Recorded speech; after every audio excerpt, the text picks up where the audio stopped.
The Minecraft world was finally at peace when from the sky he was born. This is the story. It all begins long ago during a time of unprecedented peace within the overworld, as the Illagers, for some reason, had decided to stop all of their attacks against the villagers for the last half-century. And so, because of that, the villagers, for the first time in a very long time, were able to progress as a species.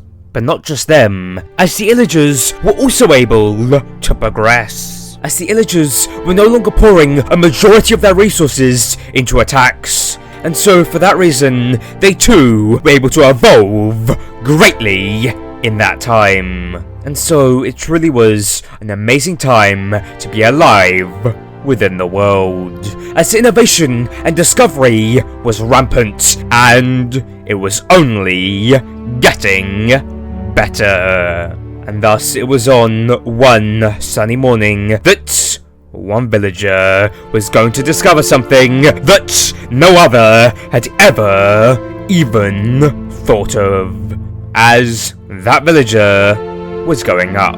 You see, that villager had spent his life up until this point constantly looking up at the sky, wondering how high could a villager go? Could they reach the sun? Could they reach the moon? Or those shining dots in the sky? Could they get there? Was there even a limit? And that was something that that villager had thought about every single day of his life. And today, he was planning to uncover the truth. As it was on that sunny morning that he came forth to the village centre and announced his plans to all of his fellow villagers. And then, just a few seconds later, he began to build straight up. And well, he was excited, as no villager had ever done this before. Now, all the villagers watching from below didn't actually think that he was going to succeed with this, but he was, as he kept on ascending, going higher and higher and higher, building up with quite some speed. And so, rather quickly, all the villagers got out of their houses and they all began to stare from below. And they were wondering when he was going to stop, and really, they were waiting for his inevitable failure. But he didn't fail, as he kept on going up, further and further and further. The villagers were shocked, but even though his plan was working, and he was currently at a height that no other villager had ever reached, he was starting to get rather scared. After all, the air was far thinner up here, and it was quite cold. But still, he was determined to complete this mission. And so, he kept on going higher and higher and higher and higher until he had reached just over 256 meters above sea level. As it was then that he was unable to build any further, as he just felt so nauseous and was unable to lift a block high enough to place another underneath him. And also, he learned at that moment that he had a fear of heights. And so, for that reason, he just began to walk in circles on that block. Now, all the villagers watching from below were horrified, as they had no idea what was going on, as all they could see was that villager walking around in circles on that block, being very close to the edge. And so, they began to believe that he was going to fall off. But still, that villager was able to remain calm, and he decided that while he was unable at this time to build any higher, he might as well just start building a platform so that if he did ever fall due to that nausea, well then his fall would be much lower, and thus would hopefully be non-lethal.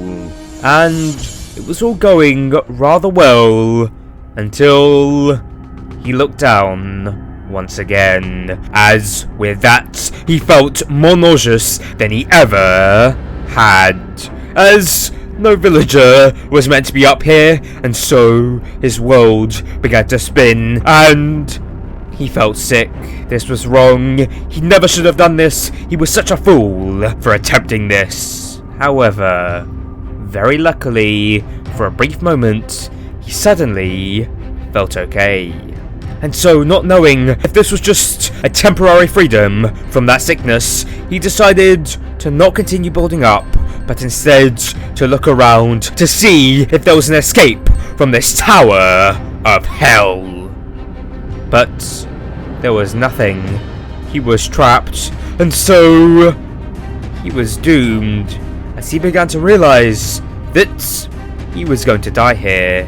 But just as he began to think that, he saw it. It was a strange, flying white creature just hovering in the sky, not too far away.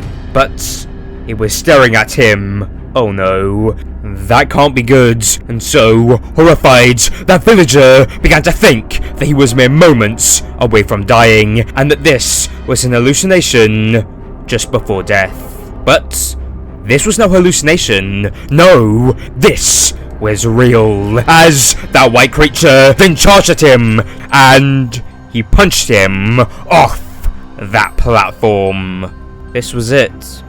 He was going to die now. All the villagers watching from below were shocked, as all they could see was that villager falling from that platform, and so they all began to run around frantically trying to find a way to save him. However, they wouldn't need to do anything, as once he had fallen just over a fifth of the way from that peak, he suddenly began to radiate all these strange white particles, and then he began to fall very slowly. Maybe he wasn't doomed. Well, all the villagers thought so, and so for that reason they stopped being so worried, and they very calmly, yet still rather quickly, collected some water and placed it under the trajectory of that falling villager. And then after that, they all began to stare up in anticipation, waiting for him to land. However, as he got closer and closer to the surface of the world, the villagers began to realize something, as the texture on his cloak and the texture on his skin, well, it was all blanked out. Now, the villagers were very confused, and they wanted to know why this had happened and what it meant. But that blanked out villager wouldn't be able to respond, as his mouth was glued shut, and so he wouldn't be able to say anything. But not just that, his eyes were glued shut, and so he couldn't see anything, and he couldn't hear anything, nor taste anything. And so he was petrified, as while he was falling, all he could see was just, well, blankness. And so he had no idea what was going on.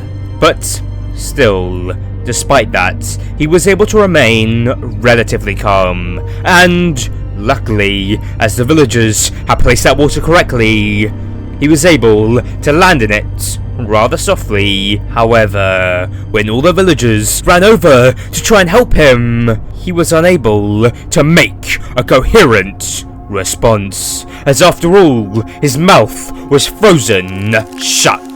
And so all he could do was just make an unintelligible, yet quiet grunt.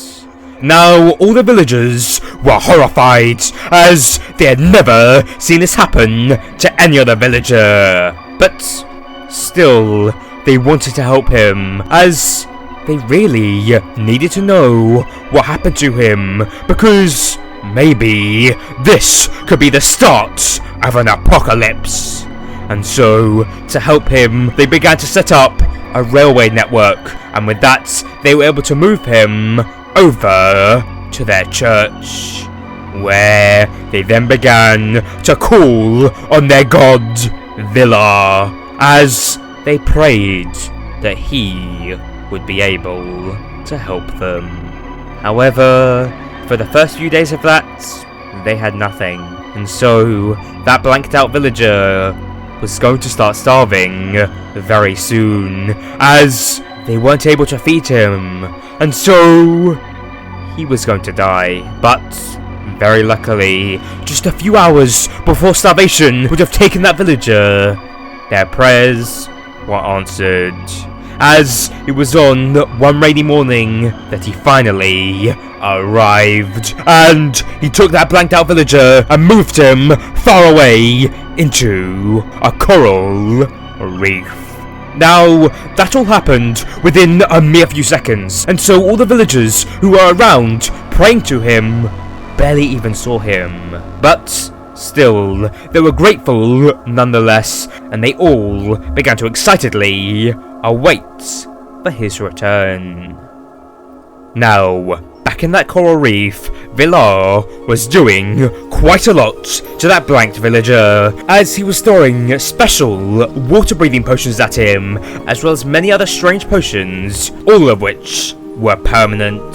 He was also feeding him notch apples. But those were just the smaller things that he was doing to help, as, more importantly, he was beginning to rip out parts of the code that the blanked villager was made from, and he was using those pieces of code to allow him to see again, and talk again, and eat again. That was all great, but he wasn't done just yet, as Villar could tell that this villager was special, as he had survived something that no other ever has, and so for that reason he deemed it not just useful but necessary that he grant powers to that being, so that he could reach his greatest potential. And he did that through a combination of all those pieces of code, along with some spells that he had learned through looking at the deep code within the world. And so, with that, the blanked out villager had gained the ability to fly and teleport and see into the future and see souls and be immortal. But most interestingly was the final power, as this villager had survived the might of World Height and had contact with the anti-null. And so, because of that, Villar was able to grant him with the power to summon the anti-void, which meant he had the power to remove anything or anyone within the world and replace them with a void of blankness. But there was a slight problem by the time that he had done all this. You see, Villar had ripped out so much code from that blanked out villager, so much so that he no longer looked like a villager. But that was okay, as just rearranging some of the codes that he had remaining within him, Villar was able to morph that villager into a more palatable form, one of a humanoid being. And so, with that villager had become the blank. And so, now that Villar's work was complete, he vanished. Now, the blank was just so grateful for all that was done for him. And so, he just stood there in that coral reef for the next few hours, just trying to take all of it in. But once he had done that, he decided that he should start heading home, and so over the next few hours, he travelled through the ocean, across the forests, and over a small hill, until he was finally back at that village. And well, as soon as he saw his home, he began to run to it. Now all the villagers were just so shocked to see him so different. But they accepted him right away and led him over to the town centre, where they all had a feast waiting for him. And thus, it was during that feast of celebration that the villagers began to ask questions, such as, what happened up there, and why did he fall, and what did the villa even do? And well, Blank made sure to answer all of their questions in a great level of detail, telling them everything. Now, all the villagers were quite horrified with some of the answers, but it was very interesting, and they were able to learn a lot about their world. And so, after that feast and discussion was over, all the villagers and the Blank began to head to bed, as it was starting to get quite late. However, during that night, something would happen that would change the Blank's life forever, as it was on that night that a thunderstorm consumed that village, and thus a bolt of lightning struck one of those houses, which caused a giant fire to erupt across the village. And because the storm was over rather quickly, that fire wasn't being put out by any of the rain. And so the villagers were suffering as they were burning and suffocating in their homes. But luckily, the Blank was fire resistant, and so he faced no harm due to that fire. But when he saw the danger that his fellow villagers were facing, an instinct was set off within him, as he knew that he had to save them.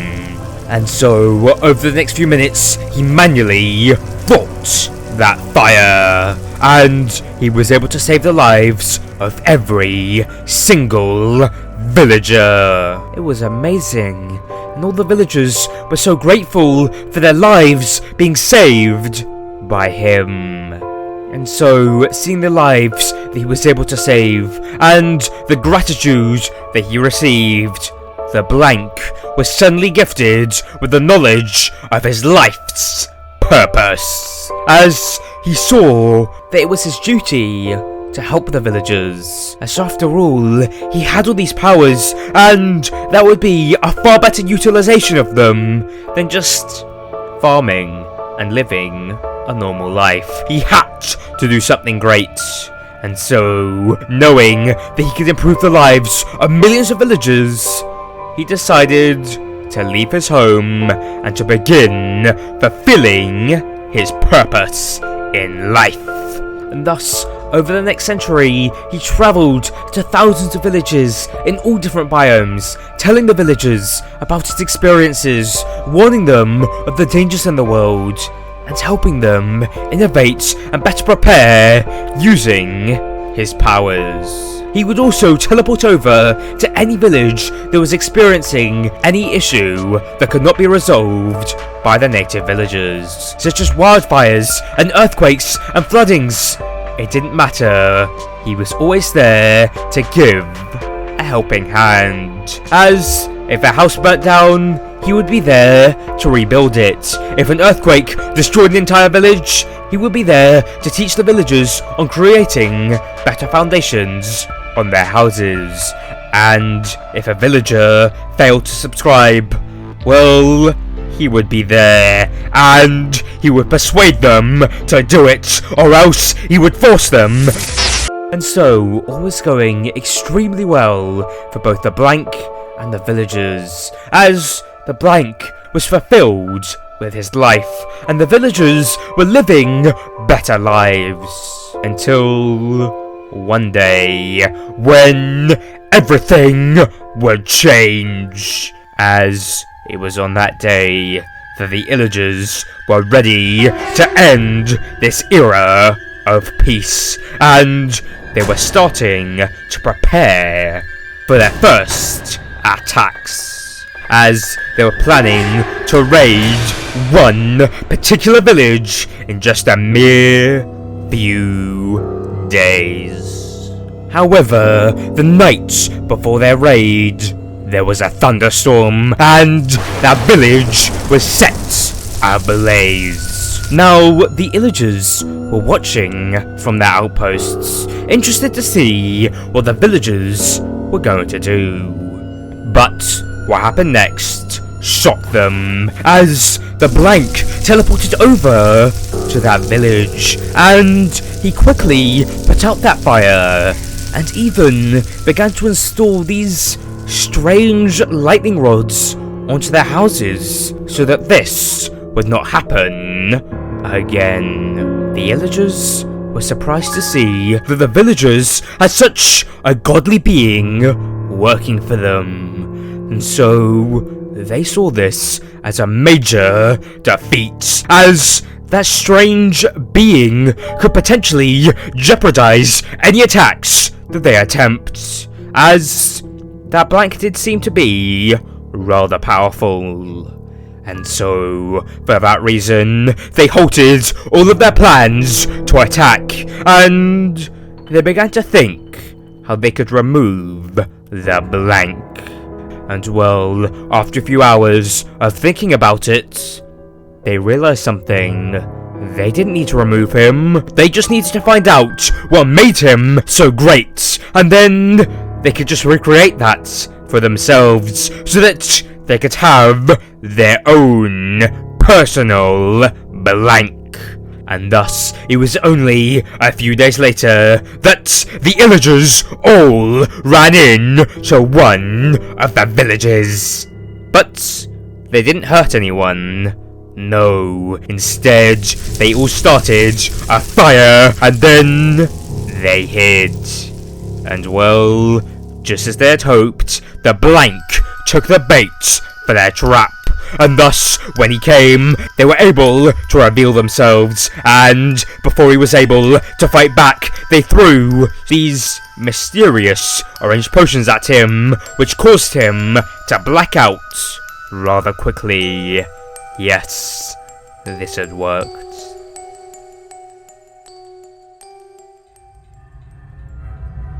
Several days passed when the blank finally awoke. But when that happened, he very quickly saw that he was tied down in a cage, and the illagers were running experiments on him. Oh no, this was wrong, all wrong, as he was not meant to be confined in the lab of the illagers. He was meant to be out there in the world, helping the villagers. And so, he was angry, very angry, as nothing was going to stop him from completing his mission of aiding the villagers. And so, fueled with rage, his eyes turned red and began to glow, as he was determined to get out of this cage and kill all of those evil illagers that had trapped him. And well, he could do that very easily, as it was only a few seconds later that he, for the first time ever, released the anti-void power of blankness onto those illagers. And so, in just a mere few nanoseconds, the entirety of that mansion was gone, and all the illagers within it were dead. But really, this was just the beginning, as the blank could sense the surge in suffering across the world, as the war had just begun, as the illagers were back at it, attacking the villagers. And so, the blank had quite a lot of work to do, and thus he quickly flew away from that mansion and went over to the nearest village. But little did he know, one evoker survived, as one evoker was just on the outside of that mansion at the time of the blank's attack. And as that attack was confined to that mansion, he was safe but still, he was there to witness it all. And so, he saw his family die, and his friends die, and he saw his home evaporate into nothingness. And so, he was filled with rage, and he made it his life's mission to get revenge on the blank. But that evoker isn't all that important right now, as the blank was currently out there in the world, traveling millions of blocks every single week, visiting thousands of villages that were being raided and helping them win. And so, over the next 1,000 years, the blank dedicated his life to aiding the villagers in this war. And although it was an extremely tough thing to do, the blank was very happy with his life, as all the villagers loved and appreciated him, and they treated him like he was a god. It was amazing. Until one day, when everything would change, as it was on one dark, rainy night that a house within a small tiger village was somehow set ablaze. Now, normally, that wouldn't have been of any concern for the blank, as there was an ongoing storm in that forest, and so the rain from that should have been able to extinguish that fire. However, for some reason, that just wasn't happening.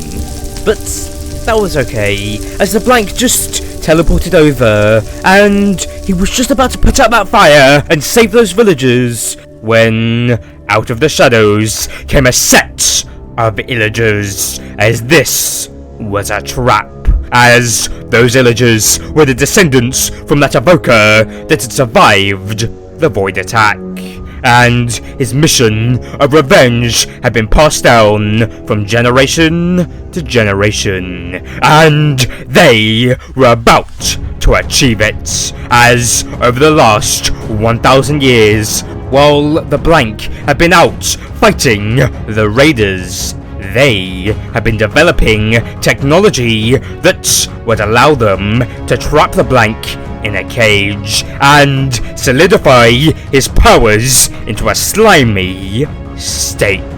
And so, before the blank even had the chance to fight back, they were able to use their advanced technology to trap the blank and steal his powers.